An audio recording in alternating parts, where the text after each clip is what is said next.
امام اہل سنت نے دیکھو کیسے فوائد لکھے، سنتے جائیے، جھومتے جائیے اور زور زور سے سبحان اللہ کہتے جائیے۔ اعلی حضرت فرماتے ہیں صدقہ دینے سے عمریں زیادہ ہوں گی، رزق کی وسعت اور مال میں کثرت ہوگی، اس کی عادت سے کبھی محتاجی نہ ہوگی، خیر و برکتیں پائیں گے، آفتیں بلائیں دور ہوں گی، بری قضا ٹلے گی، 70 دروازے برائی کے بند ہوں گے، 70 قسم کی بلا دور ہوگی، ان کے شہر آباد ہوں گے، شکستہ حالی دور ہوگی، خوف اندیشہ زائل اور اطمینان خاطر حاصل ہوگا، مدد الہی شامل ہو جائے گی، رحمت الہی ان کے لیے واجب ہوگی، ملائکہ ان پر درود بھیجیں گے، رضا الہی کے کام کریں گے، ان کے گناہ بخشے جائیں گے، مغفرت ان کے لیے واجب ہوگی، ان کے گناہوں کی آگ بجھ جائے گی، روز قیامت دوزخ سے امان میں رہیں گے،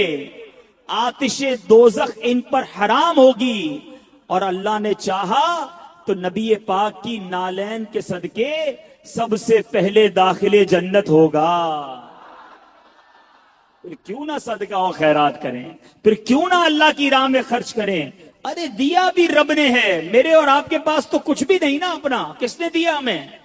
اللہ نے دیا، اللہ نے دیا، اسی کی راہ میں خرچ کریں، پھر وہ انعام بھی دے، ملٹیپلائی کر کے عطا بھی کرے، پھر بھی ہم کنجوسی کریں، ایسا نہیں کرنا چاہیے۔ بہت سارے اسلامی بھائی پریشان ہوتے ہیں، مصیبتوں میں گرفتار ہوتے ہیں، صدقہ مصیبتوں سے کیسے بچاتا ہے؟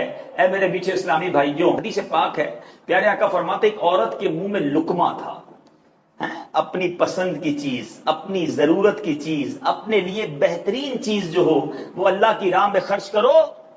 اللہ کی بارگاہ میں کتنا پسندیدہ عمل ہے کہ وہ بہترین چیز لقمہ منہ میں ہے، انسان کو ضرورت ہے نا، بچا ہوا کھانا نہیں تھا، ہم بھی بانٹتے ہیں، جو کھانا بچ گیا کسی کو دے دو، کپڑے پھٹنے والے ہیں کسی کو دے دو، کمبل پرانا ہو گیا غریب کو دے دو، جو بچ گیا جو پھینکنے والا ہے وہ ہم اللہ کی راہ میں دیتے ہیں۔ اللہ کی بارگاہ میں وہ خرچ کریں جو آپ کا پسندیدہ ہے۔ چوتھے پارے کی پہلی آیت ہے لن تنالوا البر حتى تنفقوا مما تحبون، تم ہرگز بھلائی کو نہیں پہنچو گے جب تک اپنی پیاری چیز اللہ کی راہ میں خرچ نہ کرو۔ ہم کون سی چیز خرچ کرتے ہیں؟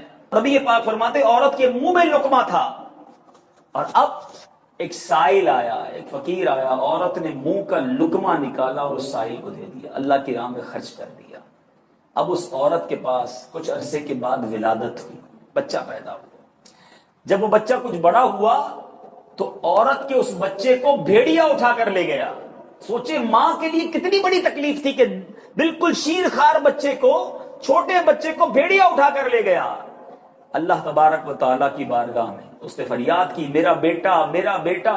اللہ عز و جل نے ایک فرشتے کو حکم دیا کہ اس کے پیچھے جاؤ اور اس بھیڑیے کے منہ سے اس بچے کو چھینو، عورت کو واپس دے دو اور ماں سے کہو اللہ عز و جل نے تم پر سلام بھیجا ہے اور فرمایا ہے یہ لقمے کے بدلے لقمہ ہو گیا ہے، تم نے اپنے منہ کا لقمہ میری راہ میں خرچ کیا تھا، میں نے بھیڑیے کے منہ سے تمہارا بچہ نکال کر تمہیں واپس لوٹا دیا۔ حضرت داؤد علیہ نبینا علیہ السلام آپ کا ایک بڑا قریبی ساتھی تھا، دوست تھا۔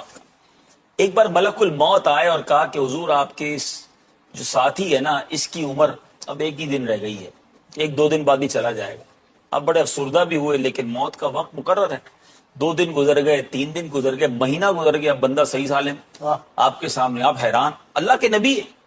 ملک الموت پھر آئے، کہا کہ حضرت داؤد نے کہا آپ نے تو کہا تھا 2-3 دن میں چلا جائے گا یہ۔ کہ حضور میں مقررہ وقت پر، پرٹیکولر ٹائم پر اس کی روح قبض کرنے پہنچا، مگر ماجرا یہ ہوا کہ جب مجھے اس کی روح قبض کرنی تھی نا، اس سے تھوڑی دیر پہلے یہ بندہ گھر سے باہر نکلا اور اللہ کی راہ میں اس نے 20 درہم خرچ کی۔ سبحان اللہ۔ جس فقیر کو پیسے دیے اس نے اس کو دعا دی اللہ تیری عمر میں برکت عطا فرمائے۔ اللہ کو وہ صدقہ اتنا پسند آیا کہ ہر درہم کے بدلے 1 سال عمر میں اضافہ فرما دیا۔ اے داؤد، اللہ نے 20 درہم کے بدلے اس کے 20 سال کی عمر بڑھا دی۔ تو یہ ہے صدقہ، یہ انہونی ہو جانی ہے، ان ایکسپیکٹڈ۔ ہمارے بہت اچھے دوست ہیں، ان کی ڈاٹر ان لا، جو بہو جس کو ہم کہتے ہیں، اتنی بیمار ہو گئی بیچاری اور بالکل ڈاکٹروں نے منع کر دیا. میں ملا ان سے تو میں نے کہا کیسی طبیعت ہے اب ان کی؟ کہتے سارے ڈاکٹروں نے منع کر دیا تھا اور ہم بھی مایوس ہو گئے تھے, لیکن امیر اہل سنت سے بھی انہوں نے دعا کروائی اور بہت جگہ پر انہوں نے ماشاءاللہ دعائیں کی اور مجھے ان سے حسن ظن, انہوں نے صدقہ خیرات بھی بہت کیا ہوگا. کہتے امیزنگلی طبیعت بہتر ہونا شروع ہوگا, حالانکہ کینسر کا لاسٹ سٹیج ہے. تو اللہ بڑا کارساز ہے. ہماری ایک لمٹ ہے سوچ کی. ہم سمجھتے ہیں میرا بیٹا ٹھیک نہیں ہو سکتا, ہم سمجھتے ہیں میرا پرابلم سالو نہیں ہو سکتا, ہم سمجھتے ہیں ہماری سوچ کی لمیٹیشنز ہیں, ڈاکٹرز کی لمیٹیشنز ہیں. وہ خالق کائنات ہے, وہ مالک ہے, اس نے ہمیں بنایا ہے. وہ جب چاہے ہماری مصیبتیں دور فرما سکتا ہے, وہ جیسے چاہے وہ نواز سکتا ہے. ہماری اوقات نہیں ہے, ہم اس کریم سے مانگ رہے ہیں جس کے خزانے کا کوئی کنارہ نہیں ہے, اس کی عطاؤں کی کوئی حد نہیں ہے. وہ عطا فرمائے تو کریم ہی جو ٹھہرا, تو کرم کے کیا ٹھکانے. تو نوازنے پہ آئے تو نواز دے زمانے. اپنے رب سے محبت کیجئے, اپنے مالک سے محبت کیجئے, اپنی ہوپ ختم نہ کیجئے, اللہ سے نا امید نہ ہو جائیے. لا تقنطوا من رحمت اللہ, اے میرے بندو میری رحمت سے مایوس نہ ہو. وہ خود اعلان فرما رہا ہے, میں کیوں مایوس ہو جاؤں؟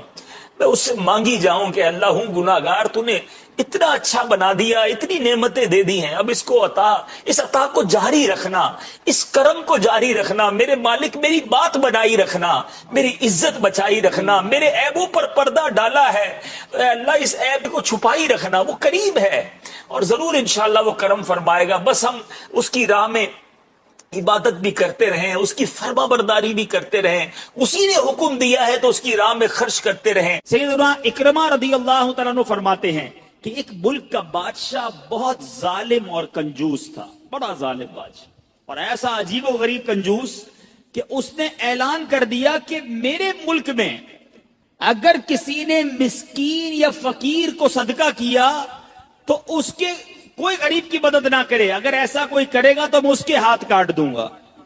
یعنی خود غریب کی مدد بھی نہیں کرنی اور پورے ملک میں بھی کوئی غریب کی مدد نہ کرے. بڑا عجیب و غریب اعلان تھا. اچھا جناب, اب ایک خاتون تھی, لوگ تو خوف سے ڈر گئے تھے, کوئی صدقہ نہیں دے رہا تھا, کوئی خیرات نہیں دے رہا تھا. ایک دن فقیر مجبور ہو کر ایک عورت کے پاس آیا اور کہا مجھے اللہ کے راہ میں کچھ دو, میں بہت بھوکا ہوں, کھانے کے لیے کچھ نہیں.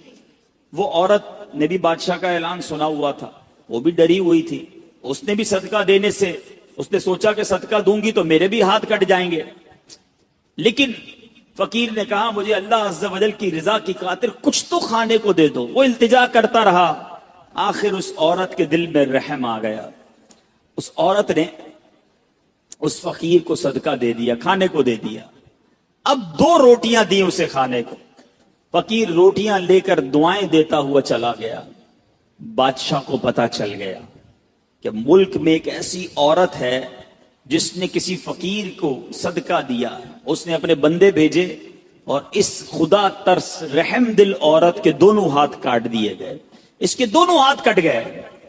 اب میٹھے اسلامی بھائیوں, کچھ عرصے کے بعد بادشاہ نے اپنی والدہ سے کہا کہ مجھے اپنی مملکت کی سب سے حسین لڑکی سے شادی کرنی ہے. اس کی ماں نے جب معلومات کروائی تو پتا چلا پورے ملک میں ایک لڑکی سب سے زیادہ حسین ہے, مگر اس میں ایک خامی یہ ہے کہ اس کے دونوں ہاتھ نہیں ہیں. اس نے بادشاہ سے کہا, بادشاہ نے لڑکی کو دیکھا, اسے پسند آئی, اس سے شادی کر لی اور وہ عورت اب ملکہ بن گئی. جس نے 2 روٹیاں صدقہ کی, ہاتھ کٹ گئے, اب وہ بادشاہ کی زوجہ بن گئی.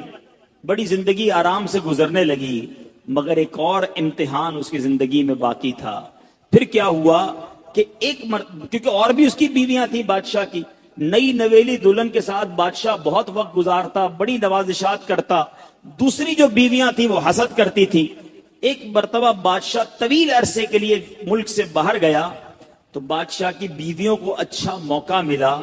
انہوں نے بادشاہ کو خط میں لکھا کہ تمہارے پیچھے تمہاری جو بیوی ہے, نئی دلہن جو ہے, وہ برے کام کرتی ہے, اس کا کردار اچھا نہیں. بادشاہ نے بغیر کسی تحقیق کے حکم دے دیا کہ میری بیوی کو اٹھایا جائے اور جنگل میں پھینک دیا جائے, محل سے نکال کر جنگل میں پھینک دو. اب وہ عورت جنگل میں پہنچ گئی, بیابان جنگل تھا, اس کا ایک بیٹا بھی ہو گیا تھا بادشاہ سے. اب اتنی دیر میں میرے میٹھے اسلامی بھائیوں, وہ عورت اس جنگل میں نہر میں پانی پینے کے لیے جھکی تو اس کے ہاتھ سے وہ بچہ بھی پانی میں گر گیا. زور زور سے رونے لگی. بچہ بھی پانی میں ہے, دونوں ہاتھ بھی نہیں ہیں. پکارے تو کسے پکارے؟ اچانک دو خوبصورت نوجوان آئے. انہوں نے کہا آپ کیوں رو رہی ہیں؟ کہا میرا بچہ پانی میں چلا گیا ہے. اس نے فوراً اس نوجوان نے آگے جا کر اس بچے کو پانی سے نکالا. کہا اور آپ کو کچھ چاہیے تو بتائیے, کوئی اور آپ کی خواہش ہو تو بتائیے, کچھ اور آپ دعا کرنا چاہیں.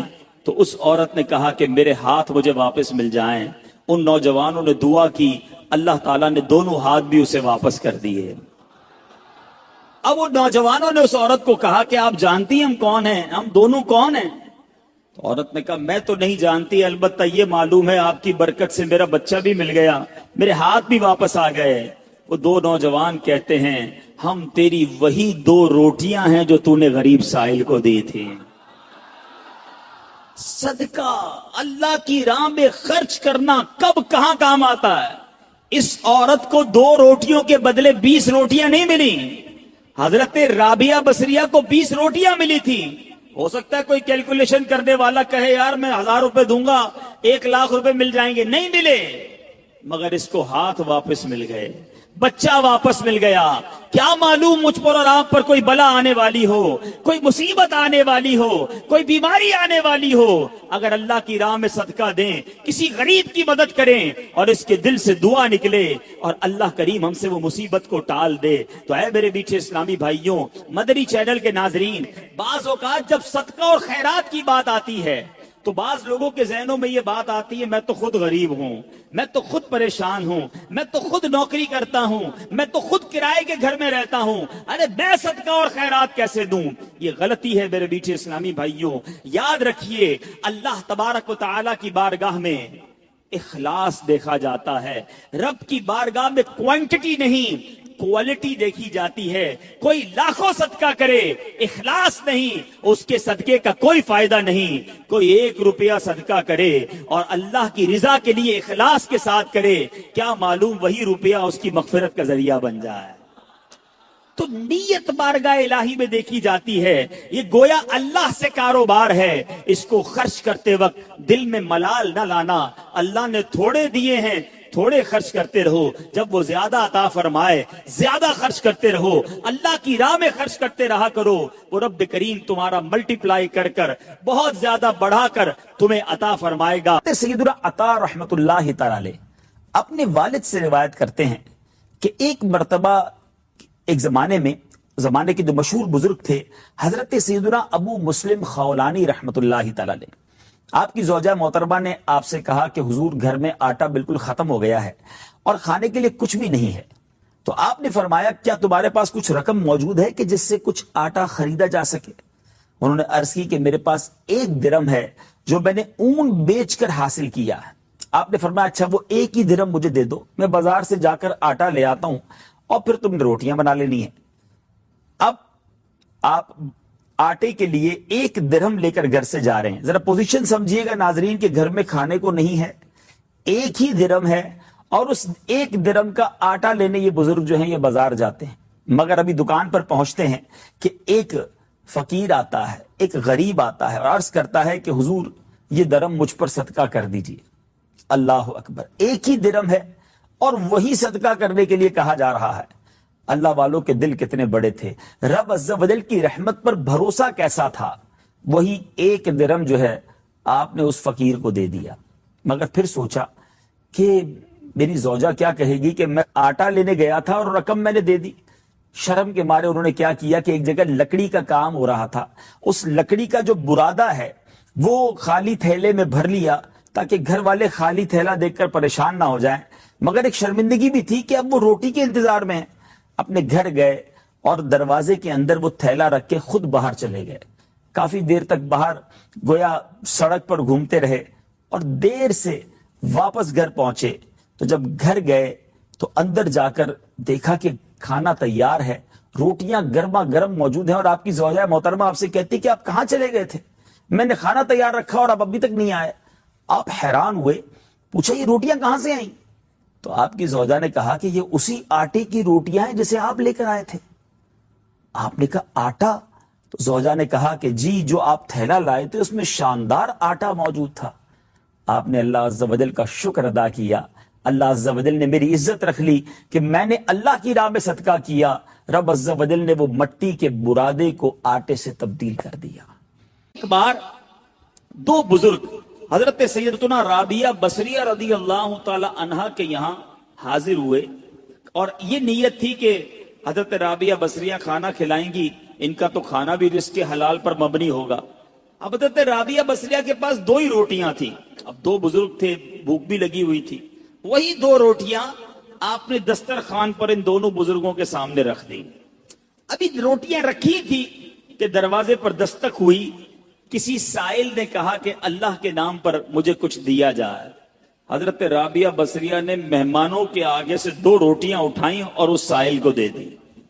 مہمان ہکے بکے کہ ہم دسترخوان پر بیٹھے ہیں, ہمیں بھی بھوک لگی ہے, دو ہی روٹیاں تھی, دونوں اٹھا کر دے دی. مگر یقین دیکھو اللہ غنی, ابھی وہ حیرت زدہ ہیں کہ تھوڑی دیر میں دروازے پر پھر دستک ہوتی ہے. ایک کنیز بہت سی گرم روٹیاں لے کر حاضر ہوئی اور عرض کی یہ میری مالکہ نے آپ کے لیے بھجوائی ہیں. حضرت رابعہ بصریہ نے روٹیاں گننا شروع کی. وہ روٹیاں 18 تھیں. آپ نے کہا یہ روٹیاں میری نہیں ہیں. کنیز جی حضور آپ کے لیے بھجوائی. کہا میری نہیں ہے, واپس لے جاؤ. وہ بزرگ دیکھ رہے ہیں, 2 گئیں, 18 آ گئیں, 18 بھی واپس لوٹا دی. جب مالکن کے پاس وہ کنیز لے کر روٹیاں پہنچتی ہے اور کہتی حضرت رابعہ بصریہ نے تو واپس لوٹا دی ہیں. کہا روٹیاں کتنی ہیں؟ کہا 18. کہا یہ 2 بچ گئی تھی, یہ بھی ساتھ ملا کر لے جاؤ. واپس جاتی ہے, حضرت رابعہ بصریہ کو پھر پیش کرتی ہے کہ میری مالکن نے پیش کی ہے. پھر روٹیاں گنی, 20 روٹیاں تھیں. آپ نے کہا ہاں یہ میری روٹیاں ہیں, کیونکہ اللہ کے وعدے پر مجھے سچا یقین ہے, میری راہ میں 1 خرچ کرو میں 10 عطا فرماؤں گا. 2 دی تھی تو 18 کیسے آ گئیں؟ اللہ کی راہ میں 2 خرچ کی ہیں تو 20 ہی روٹیاں ملنی ہیں. اللہ اکبر. اے میرے میٹھے اسلامی بھائیوں, مدنی چینل کے ناظرین, جس دن یہ توکل پیدا ہو جائے نا, جس دن یہ بھروسہ رب پر ہو جائے, پھر دیکھیں کیسے غیب سے کام بنتے ہیں. ہاں لیکن ایک بات کا خیال رکھنا ہوگا, کہیں کوئی خرچہ کرتے ہی انتظار کرنا شروع کر دے کہ آج جناب مسجد کے ڈبے میں 10 روپے ڈالے تھے, اب دیکھو 100 روپے کب ملتے ہیں. پورا دن گزر گیا, 100 روپے نہیں ملے. اگلا دن گزر گیا, پھر بھی 100 روپے نہیں ملے. یہ تو 1 کے 10 ملنے تھے. اے میرے میٹھے اسلامی بھائیوں, یاد رہے رب کی رضا اور رب ہمارے بارے میں ہمیشہ یاد رکھیں. اللہ کے جو فیصلے ہیں نا, اس پر یقین کر لو کہ اللہ کے جو فیصلے ہمارے بارے میں ہے نا, وہ ہم سے بہتر رب جانتا ہے, اور رب ہمارے لیے ہمیشہ بہتر فیصلہ فرماتا ہے. ضروری نہیں کہ آپ نے صدقہ دیا آپ کا مال ہی بڑھ جائے. ہو سکتا ہے اس صدقے کی وجہ سے آپ سے کوئی آفت دور ہو جائے, آپ سے کوئی مصیبت دور ہو جائے. مجھے بتائیں, آپ نے 10 روپے دیے مسجد میں, 100 روپے نہیں ملے, لیکن آپ پر آپ کا ایکسیڈنٹ ہونے والا تھا, وہ ایکسیڈنٹ سے آپ بچ گئے. آپ پر کوئی خطرناک بیماری آنے والی تھی, آپ اس سے بچ گئے. تو وہ 100 روپے اچھے تھے یا ایکسیڈنٹ سے بچنا اچھا تھا؟ تو اللہ کے فیصلوں پر یقین ہونا چاہیے. تو اے میرے میٹھے اسلامی بھائیوں, صدقہ دینے میں دل کی خوشی کے ساتھ اللہ کی راہ میں خرچ کرنا چاہیے. اے ایمان والو, اپنی پاک کمائیوں میں سے اور اس میں سے جو ہم نے تمہارے لیے زمین سے نکالا ہے, اللہ کی راہ میں خرچ کرو. انفقوا من طیبات ما کسبتم, اپنی پاک کمائیوں میں سے کچھ خرچ کرو. تفسیر صراط الجنان میں ہے کہ بعض لوگ صدقہ میں خراب مال دیا کرتے تھے. ان کے بارے میں یہ آیت نازل ہوئی اور فرمایا کہ اللہ تعالیٰ کی راہ میں اپنا کمایا ہوا پاکیزہ اور صاف ستھرا مال دیا کرو. نیز زمین کی پیداوار سے بھی راہ خدا میں خرچ کیا کرو, اور اللہ تعالیٰ کی راہ میں ناقص, گھٹیا اور ردی مال نہ دیا کرو. جب تم اللہ تعالیٰ سے اچھی جزا چاہتے ہو تو اس کی راہ میں مال بھی اعلیٰ درجے کا دیا کرو. غور کرو کہ جس طرح کا گھٹیا مال تم راہ خدا میں دیتے ہو, اگر وہی مال تمہیں دے دیا جائے تو کیا تم قبول کرو گے؟ پہلے تو قبول ہی نہ کرو گے, اور اگر قبول بھی کر لو تو خوش دلی سے قبول نہ کرو گے, بلکہ دل میں برا مناتے ہوئے لوگے. جب اپنے لیے اچھا سوچتے ہو تو پھر راہ خدا میں خرچ کیے جانے کے بارے میں بھی اچھا سوچا جائے. بہت سے لوگ خود تو اچھا استعمال کرتے ہیں لیکن جب راہ خدا میں دینا ہوتا ہے تو ناقابل استعمال اور گھٹیا قسم کا دیتے ہیں. ان کے لیے اس آیت میں عبرت ہے. اگر کوئی چیز فی نفس ہی تو اچھی ہے لیکن آدمی خود اس کو پسند نہیں کرتا تو اس کے دینے میں کوئی حرج نہیں. البتہ حرج وہاں ہے کہ جہاں چیز اچھی نہ ہونے کی وجہ سے ناپسند ہو. بہت شاندار میسج ہے. اللہ کی راہ میں جب بھی خرچ کیا جائے بہترین خرچ کیا جائے. ذرا سوچئے نا مدنی چینل کے ناظرین, مجھے اور آپ کو دیا کس نے ہے؟ جو بہترین میرے اور آپ کے پاس ہے وہ بھی تو رب نے دیا ہے, تو اللہ نے دیا ہے, اور اسی کی راہ میں خرچ کرتے وقت ہم گھٹیا مال دیں جو ہمارے کام کا نہ ہو, گویا ہم بھی پسند نہ کریں اور وہ دے دیں. خود سوچئے, آج کپڑے پرانے ہو جائیں تو راہ خدا میں دینے کا ہمارا ذہن بنتا ہے, کھانا بچ جائے پھینکنا نہیں ہے, چلے جناب وہ راہ خدا میں دے دیں. ایسا نہیں ہے کہ اس کا ثواب نہیں ہے, لیکن جب صدقہ اور خیرات دینا ہے تو آپ کی کیفیت, دل کی کیفیت کیا ہے یہ سوچئے, اور اچھے سے اچھا مال دیجئے, اللہ اور عطا فرما دے گا. آپ نے اچھا مال اللہ کی راہ میں دیا, وہ رب اور اچھا مال آپ کو عطا فرما دے گا. اللہ کرے کہ ہم اللہ کی راہ میں خرچ کرنے کی جب باری ہے, دل پر چوٹ کرنے کے لیے عرض کر رہا ہوں, ہم اگر مسجد میں بیٹھے ہیں اور چندے کا ڈبہ ہمارے سامنے آیا یا کوئی جھولی پھیلائی جا رہی ہے اور ہم نے سوچا کہ چلیں آج مسجد میں 100 روپے دینے ہیں, تو ہمارے جیب میں 2 نوٹ ہیں. ایک نوٹ وہ ہے جو نیا ہے اور ایک نوٹ وہ ہے جو پرانا ہے. اپنے دل سے پوچھئے, ہم اس چندے کے ڈبے میں کون سا نوٹ ڈالتے ہیں؟ اس سے ہی جواب مل جائے گا کہ راہ خدا میں, حالانکہ جو پرانا نوٹ ہے اور جو نیا نوٹ ہے اس کی قیمت تو ایک ہی ہے. نیا نوٹ 102 روپے کا نہیں ہے, وہ بھی 100 روپے کا ہے, لیکن بس مال سے محبت ایسی ہو گئی ہے, اپنی چیزیں اچھی میرے پاس رہ جائیں کسی اور کو نہ دوں. نہیں میرے میٹھے اسلامی بھائیوں, راہ خدا میں جب خرچ کریں خوش دلی کے ساتھ اور اچھے سے اچھا مال خرچ کریں, اللہ کریم اور عطا فرمائے گا. آیت انفقوا من طیبات ما کسبتم, اس سے کیا مسائل معلوم ہوتے ہیں؟ سبحان اللہ. نمبر 1, اس سے کمانے کی اجازت ثابت ہوتی ہے. نمبر 2, آیت میں نفلی اور فرض صدقات دونوں داخل ہو سکتے ہیں. سبحان اللہ. اور نمبر 3, اپنی کمائی سے خیرات کرنا بہتر ہے کیونکہ فرمایا اپنی کمائیوں سے. سبحان اللہ. نمبر 4, مال حلال سے خیرات کیا جائے.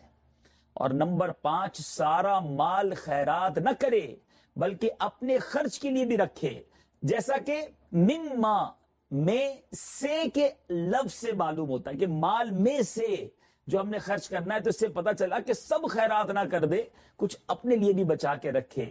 اور نمبر 6, زمین کی پیداوار سے بھی راہ خدا میں دیا جائے, خواہ وہ غلے ہوں یا پھل, نیز پیداوار کم ہو یا زیادہ, بہر صورت دیا جائے. سبحان اللہ. اے میرے میٹھے اسلامی بھائیوں, امید ہے کہ اب اللہ کی راہ میں جب بھی خرچ کریں گے اچھے سے اچھا اور خوش دلی کے ساتھ خرچ کریں گے.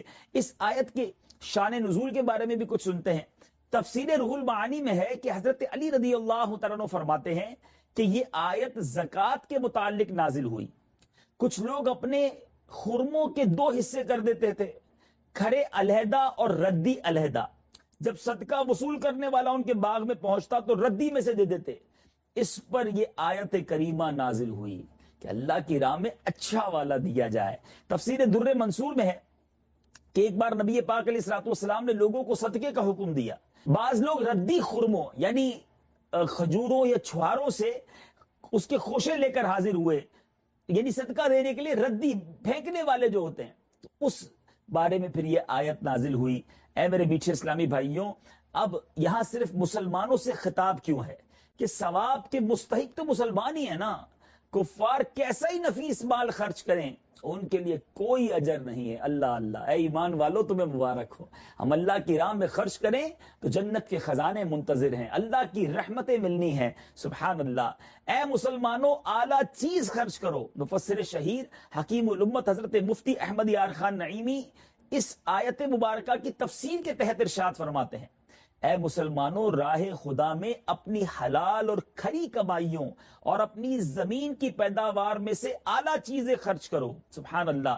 مزید فرماتے ہیں, ردی اور حرام چیزوں کے خیرات کرنے کا ارادہ بھی نہ کرو کہ تم خیرات تو ردی میں سے کرو, اور اگر تمہیں کوئی ردی چیز ہدیہ دے اور یا تمہارا حق ردی سے ادا کرے تم کبھی بھی اسے نہ لو. ہاں اگر در گزر کر جاؤ اور چشم و پوشی اور رعایت سے کام لو اور قبول کر لو تو دوسری بات ہے. تو جو چیز لینا پسند نہیں کرتے وہ خدا کے لیے کیوں دیتے ہو؟ بہت خوبصورت بات. خیال رکھو کہ غنی کی بارگاہ میں وہ چیز نذرانہ اور ہدیہ پیش کی جاتی ہے جو وہ پسند کرے. اللہ، بادشاہ کو ہدیہ اعلیٰ دیا جاتا ہے. رب تعالیٰ کی بارگاہ میں وہ ہدیہ پیش کرو جو وہ قبول فرما لے. اس کی بارگاہ میں تو اخلاص والا ہدیہ